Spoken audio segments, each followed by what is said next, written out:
Hi, everyone.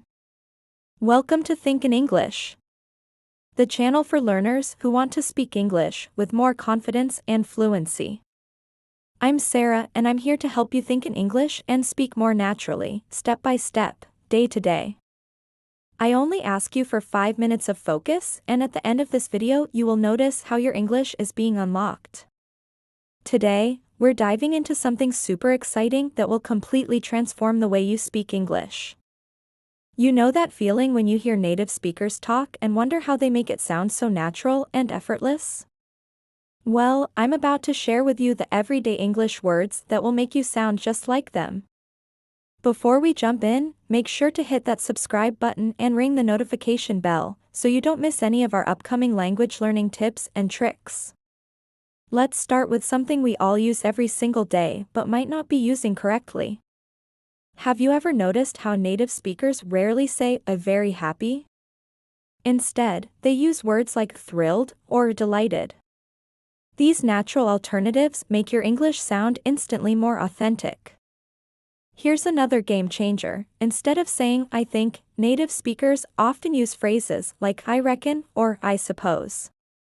It's these little changes that make all the difference in sounding more natural. Let's talk about those filler words that native speakers use all the time. Words like basically, literally, and actually might seem simple, but they're crucial for flowing conversation. But here's the key. It's not just about using these words, it's about using them at the right time. When native speakers are surprised, they rarely just say "I'm surprised."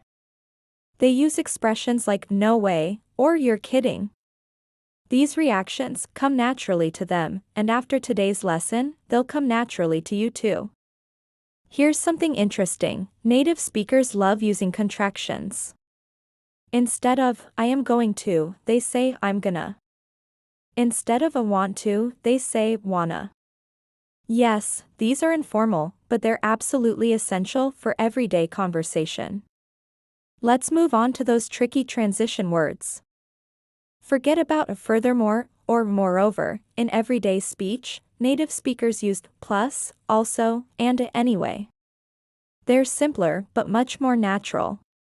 Time expressions are another area where learners often sound too formal. Instead of "at this moment," native speakers say "right now."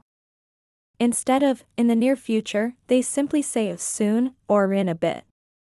Here's a pro tip. Native speakers love using phrasal verbs. Instead of investigate, they say look into. Instead of a postpone, they say put off. Yes, phrasal verbs can be challenging, but they're worth mastering if you want to sound natural. When expressing opinions, native speakers often soften their language. Instead of "I disagree," they might say "I'm not so sure about that," or "I see what you mean, but." It's more diplomatic and much more natural. Let's talk about those everyday expressions that native speakers use without thinking. Phrases like "to be honest," "the thing is," and "you know what I mean?" These little expressions make your English sound more conversational and less textbook-like. When something goes wrong, native speakers have go-to expressions like "my bad" or "no worries." These casual responses are much more common than formal apologies in everyday situations. Here's something crucial. Native speakers love using vague language. Instead of specific numbers or details, they often say things like loads of, tons of, or a bunch of. It makes the conversation more relaxed and natural. When making suggestions, forget about "I suggest" or "I propose." Native speakers use phrases like "how about" or "why don't we?" It's more collaborative and friendly. Remember, the goal isn't to completely change how you speak, but to add these natural elements to your English. It's about finding the right balance between proper English and everyday speech. Before we wrap up, let's quickly review some key points.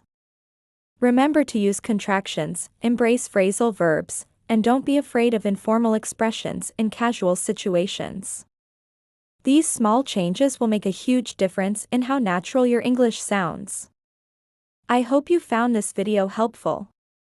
If you did, don't forget to give it a thumbs up and share it with your friends who are learning English.